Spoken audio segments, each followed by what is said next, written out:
네, 2024년 방산과 기계업종에 대한 전망에 대해서 함께 들어보겠습니다.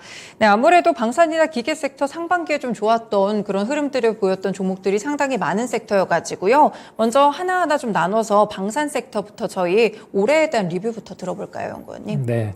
올해 연초부터 해서 방산 수출에 대한 기대들이 많이 있었는데 네. 생각보다 좀 지연이 됐고요. 그런 게 폴란드 2차 계약이나 루마니아 프로젝트 같은 게 그랬었는데 이런 게 지금 시점으로 보면은 네. 다시 계약 협의들이 많아지면서 개선된 모습입니다. 상반기 좋았던 건 기대감 때문이었고 네. 생각보다 수주가 안 나오니까 하반기 때 주가가 좀 쉬는 모습을 보였는데요. 지금부터 봤을 때는 개선 기조 이렇게 올해를 정리할 수 있을 것 같습니다. 네, 그렇군요. 방산 섹터 수주가 좀 생각보다는 나오지 않았다라고 말씀을 주셨는데요. 그러면은 내년쯤에는 좀 수주가 나올 수 있을지 전망에 대한 부분들은 어떨까요? 네, 수주 프로젝트들이 많은 상황인데 원래 방산 수주 자체가 시간이 많이 걸려요. 아, 네. 작년에 2월 달에 러시아 우크라이나 전쟁이 발생을 하면서 폴란드에서 대규모 계약이 나왔고 네. 이 계약들을 다들 지켜봤기 때문에 방산 수주가 생각보다 쉽다. 그래서 네. 지금 이야기 나오는 프로젝트들이 빨리빨리 진행이 될 거다라고 생각들을 했지만 실질적으로는 국가 예산은 이 프로젝트들이 계획되고 이렇게 집행되는 데까지 시간이 걸리는 거기 때문에 네네. 프로젝트가 없어진 건 아닌데 전반적인 흐름들이 미뤄진 거죠. 그래서 내년은 이 계획된 프로젝트들이 발주들이 많이 나올 거기 때문에 네. 방산은 여전히 좋고 주가만 여기 이제 차트에서 왼쪽에 보시는 것처럼 이 방산주가 상반기에 올랐던 게 하반기에 빠지는 그런 모습을 보이고 있습니다. 네, 그렇군요. 수출 계약 같은 것들은 굉장히 좀 많이 맺었던 것 같은데 결국에 지금 좀 발목을 잡고 있는 부분들이 이 정책금융에 대한 지원인 것 같아요. 이 부분은 좀 지금 어떻게 되고 있을까요? 네, 여기 페이지를 하나, 둘 넘겨주시면요. 네. 여기 그 다음 페이지 표가 있는 테이블 다음 페이지입니다. 네, 그 다음 페이지 보시면요. 네, 여기 이제 방산 주요 프로젝트들인데 네. 말씀하신 것처럼 제 밑에 있는 폴란드 2차 계약 같은 경우에는 수출입은행이 증자를 하면서 자금 지원을 확대를 해야 되는 상황이고 그것도 네. 모자르니까 시중은행들이 자금 지원을 해야 되는데 이게 지금 협의는 되고 있어요. 그리고 하나 에어로스페이스 같은 경우에는 한국에서 나갈 2차 물량 같은 경우에는 이것과 별개로 지금 계약을 해서 공시를 했고요. 네. 나머지 업체들도 이제 계약이 될 텐데 정부 입장은 이 수출을 계속 확대하는 게 방향이기 때문에 네. 이 자금 지원들이 계속 확대될 것이고 지금 정부는 이제 2년 차에서 3년 차 내년에 넘어가기 그쵸, 때문에 네. 여전히 이런 수출을 강조하는 분위기에 있습니다. 아, 그렇군요. 여기 표에 나온 것처럼 하나 에어로스페이스나 LIG 넥스원, 한국항공우주까지 굉장히 좀 수주에 대한 소식들은 많은 것 같은데 이게 지금 수주가 다 진행이 된 건가요? 아니 예정인가요? 네, 위에서부터 보면은 호주의 랜드 400 사업 같은 경우 올해 원래 5조 원을 예상했다가 네. 2조로 사업이 좀 축소되긴 했지만 우선협상 대상자 선정이 됐고 네. 연내에 이번 달에 계약이 될 걸로 기대를 하고 있고요. 루마니아 K9 같은 경우는 이거는 내년 상반기 때 계약되지 않을까 싶습니다. 네. 사우디 청궁 프로젝트는 언론상에 많이 오픈이 됐는데 그쵸, 이것도 네. 연내에 계약이 될 것 같고 수주 잔고는 내년에 잡힐 것 같아요. 네. 한국항공우주 프로젝트들은 말레이시아 사업은 원래 작년 프로젝트였는데 올해로 이연돼서 연초에 계약이 됐고요. 아, 네. 이집트 사업은 올해에서 내년으로 밀렸고 미국 사업들은 이제 내년부터 시작이 됩니다. 폴란드 2차 계약은 K9 일부 계약이 됐고 나머지 물량들도 빠르면 연내 계약들이 될 것 같습니다. 네, 일정에 대해서도 함께 좀 체크를 해봤는데요. 그러면 방산주들을 투자하실 분들은 좀 많으실 것 같아요. 아무래도 수주에 대한 부분들이 이렇게나 풍부하게 있다 보니까. 그런데 투자할 때 리스크라든지 좀 주의해야 될 점은 없을까요? 네, 실적 측면에서는 우상향이 할 텐데 네. 폴란드에 나가는 지금 매출들이 나가냐 안 나가냐 2분기에 많이 잡히냐 안 잡히냐에 따라서 실적 변동성이 좀 있는 상황이기 때문에 그 부분에 대한 이해가 필요할 것 같고 나머지는 외신들 지금 국제 정세 분위기가 전쟁이 확전이 되냐 아니면 종전이 되냐 소강 네. 상태냐 이런 게 주가 변동에 영향을 많이 줘요. 그리고 방산업체들이 우주 사업들을 많이 하고 있는데 네네. 우주 사업들에 대한 기대라든지 또는 뭐 세론이라고 표현을 하는데 이 뉴스가 나왔을 때 그 이제 파는 수급들 네. 이런 것들이 주가를 크게 변동시키기 때문에 이런 개별 뉴스들도 주가 영향을 많이 가고 그 부분이 리스크 요인이라고 볼 수 있습니다. 네, 그렇다면 모멘텀은 따로 없을까요? 네, 일단 그 안보가 불안한 상황들이 그쵸, 이제 네. 크다고 봐요.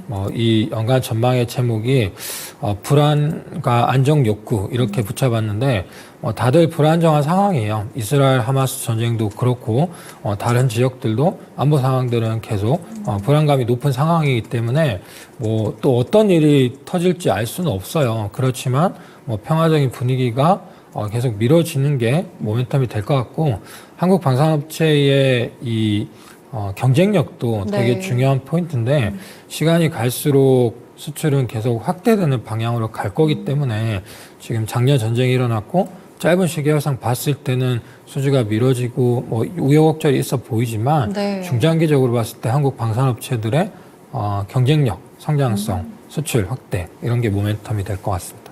네, 어떻게 보면 좀 안타까운 지정학적 리스크로 인해서 오히려 국내 방산 종목들이 이렇게 빛을 받는 계기가 됐던 것 같은데요. 방산 섹터 점검해봤고 다음으로는 기계 섹터도 올해 리뷰 한번 들어볼까요? 네, 아까 이제 주가 차트가 나와 있는 표를 한번 보시면요. 네. 방산 기계는 이렇게 구분을 해서 봤을 때 방산주보다 기계 산업들이 주가 변동이 더 심했어요. 네. 여기 파란색이 방산이고 네.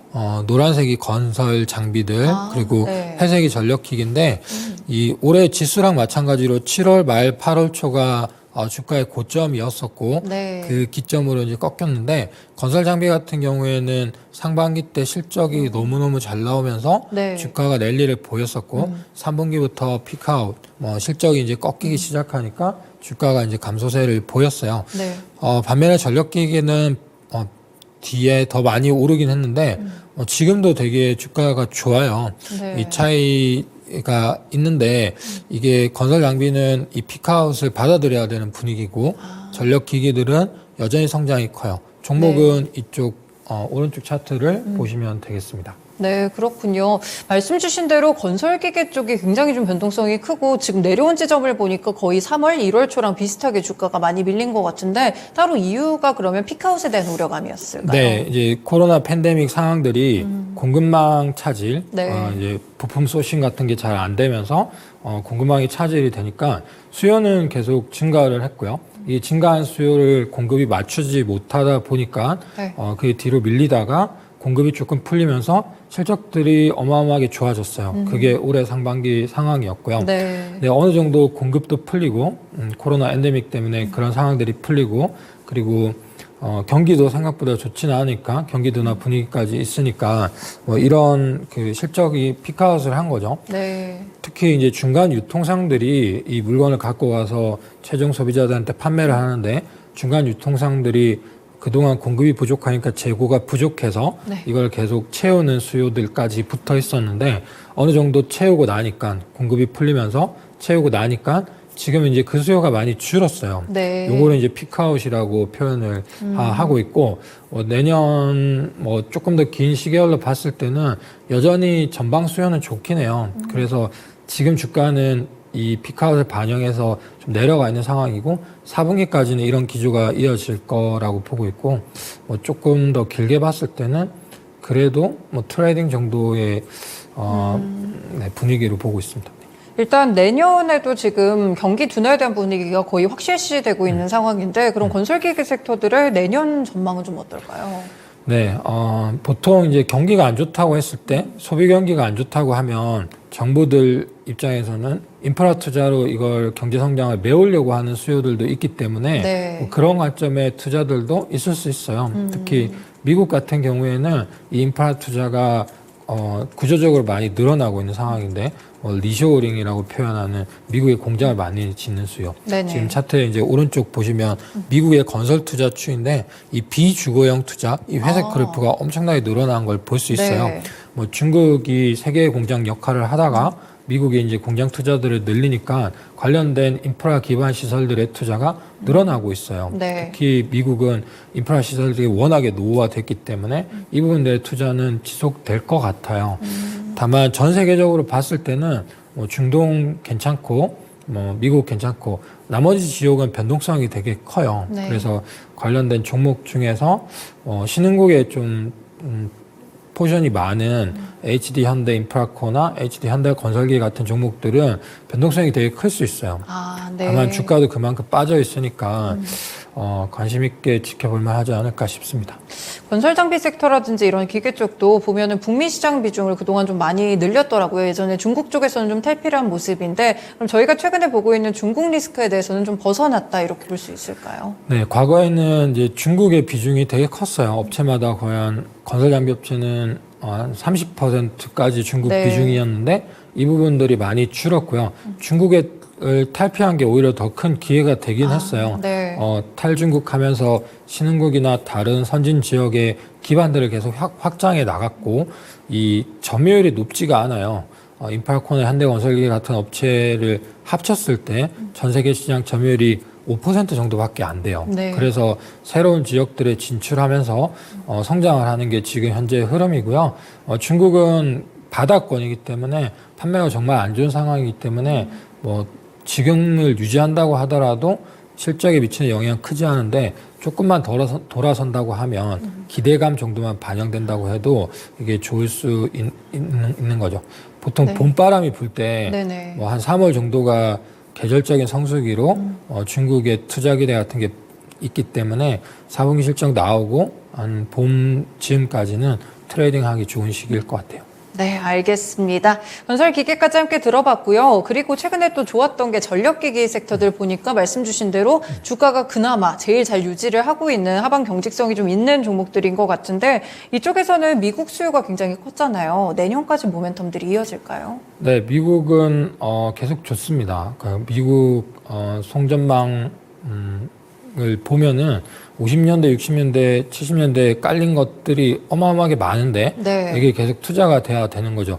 공장 투자나 인프라 투자를 하고 있는데 노후 전력망에 대한 교체 수요들이 지금 급격히 늘어나고 있고요.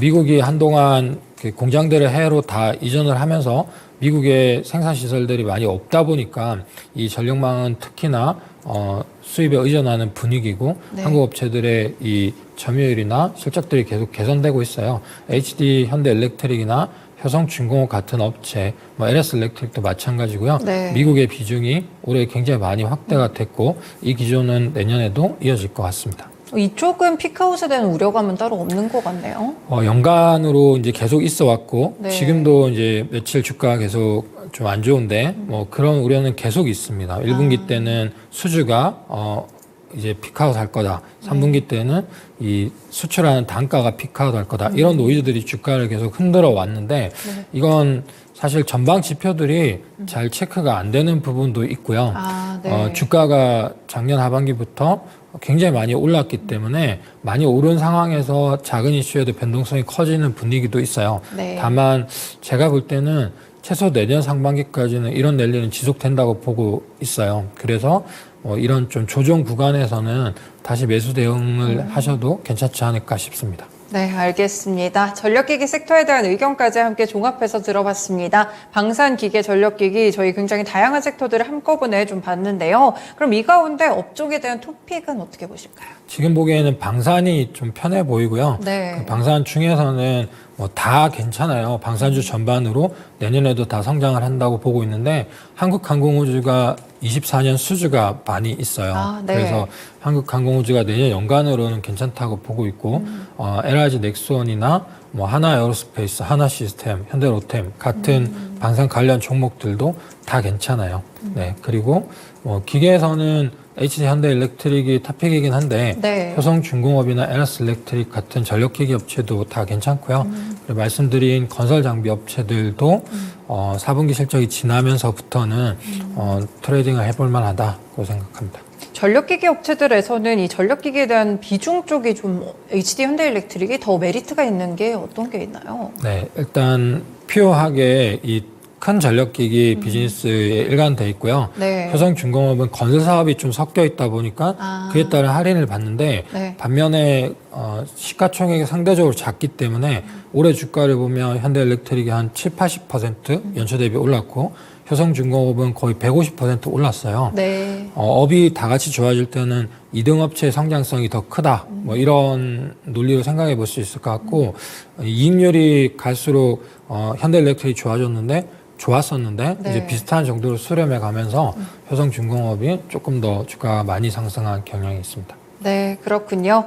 네, 이렇게 업계에 대한 이야기, 건설 장비 섹터와 더불어서 저희 방산까지 함께 연결해서 체크를 해드렸는데요. 일단 방산 관련 섹터가 조금 더 편하다라는 말씀을 주시면서 한국항공우주 내년에 수주가 또 모멘텀들이 상당히 많은 종목이니까요. 기대해 보셔도 좋을 것 같고요. 기계 섹터도 나쁘지 않은 선택지가 될 것 같고 건설 장비 섹터의 경우에도 4분기 실적이 좀 지나간 이후에 내년부터는 한 번 더 살펴볼 기회가 되지 않을까 싶습니다. 네, 이렇게 일부 쉬운 산업 읽어주기에서 산업에 대한 이슈 분석해봤습니다.